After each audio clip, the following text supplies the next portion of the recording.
GDOE set to resume running public high school interscholastic sports on January 1st, 2020. The Independent Interscholastic Athletic Association of Guam has been running high school sports for both public and private schools for nearly 20 years.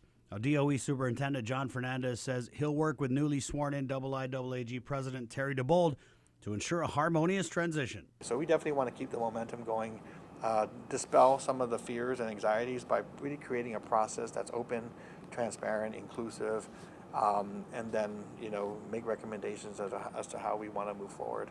And I think that's my commitment. Those who remember when DOE ran interscholastic sports may recall the laundry list of issues: fields not being cut, refs not getting paid, no lights for night games.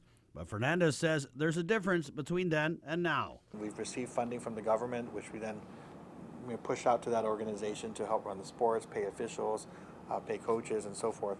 So, over the past few months, the board has considered, taking that operation internal. That funding source, the Healthy Futures Fund. And because of this funding source, GDOE says money shouldn't be an issue anymore.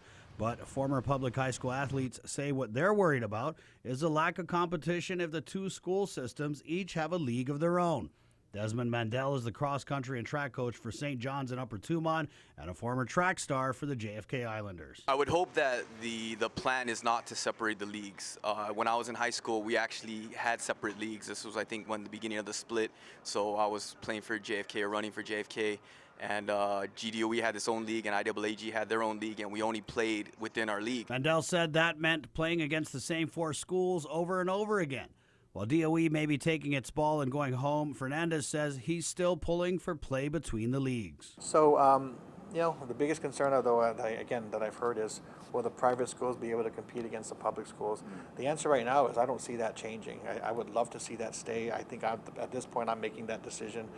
They've given me that authority. But what prompted DOE's decision to pull out from the IIAAG?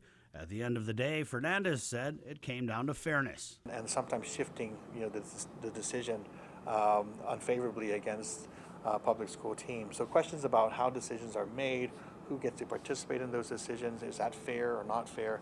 Those were some of the issues that were discussed. There were concerns about how to settle disputes about scheduling. While GEB board member James Lujan, the man behind the push to pull out, says there were work sessions and opportunities for IIAAG stakeholders to provide input on this process, most of the stakeholders in the IIAAG were shocked by the decision, telling KUAM News they were blindsided by the problems DOE says they had with the IIAAG. I'm trying to put a finger as to what went so wrong with the IIAAG that required DOE to pull out.